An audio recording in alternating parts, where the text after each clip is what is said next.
대형 병원의 그 응급실에 갔다가 좀 이렇게 화가 나신 분들이 굉장히 많으실 거예요. 대형 병원의 응급실 시스템을 좀 알고 계셔야 됩니다.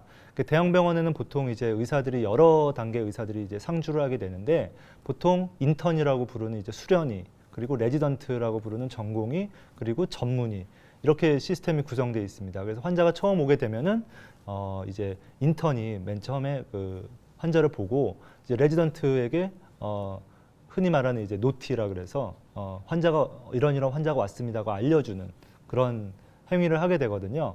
그럼 환자 입장에서는 어떻게 되냐면 인턴이 처음에 와서 질문을 하고 어디가 아파서 오셨냐부터 해서 쭉 질문을 하고 또 한참 있다가 또 전공의가 와서 또 똑같은 질문을 계속 또 합니다. 반복해서 합니다. 그러니까 환자 입장에서는 같은 질문을 이제 2번 받게 되니까 굉장히 좀 짜증이 나게 되거든요. 하지만 이제 실질적인 좀 진료는 전공의가 왔을 때부터 이제 시작된다고 보시면 되고요.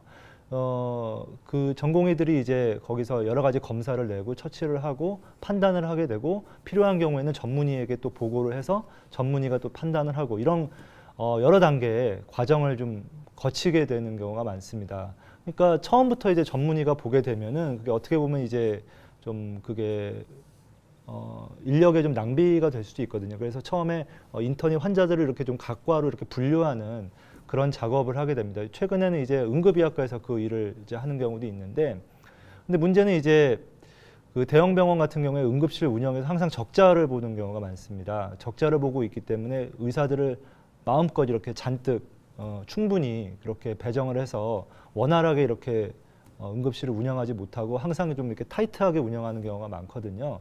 그래서 그런 부분이 있다는 걸 좀 이해를 하시게 되면은 사실 대형 병원의 응급실에 가야 되는 경우는 어떻게 보면 좀 의식이 좀 많이 없어졌다든지 아니면 가슴 흉통이 좀 있다든지 이런 큰 병인 경우에 대형 병원 응급실을 가야 되지만 그렇지 않고 좀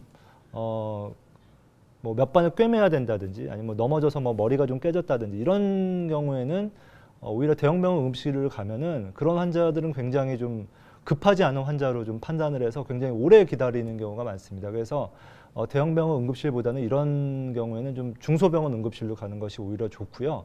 때로는 이제 수술 같은 경우도 응급 수술을 받아야 되는데 대형 병원에서는 밤에 이제 전문의의 진료가 그렇게 많지 않기 때문에 오히려 중소병원에서 수술을 받는 게 전문의의 어떤 진료를 받을 수 있는 길이기도 합니다. 그래서 그런 부분들을 좀 책에다가 써놨으니까 좀 참고하시면 좋겠습니다.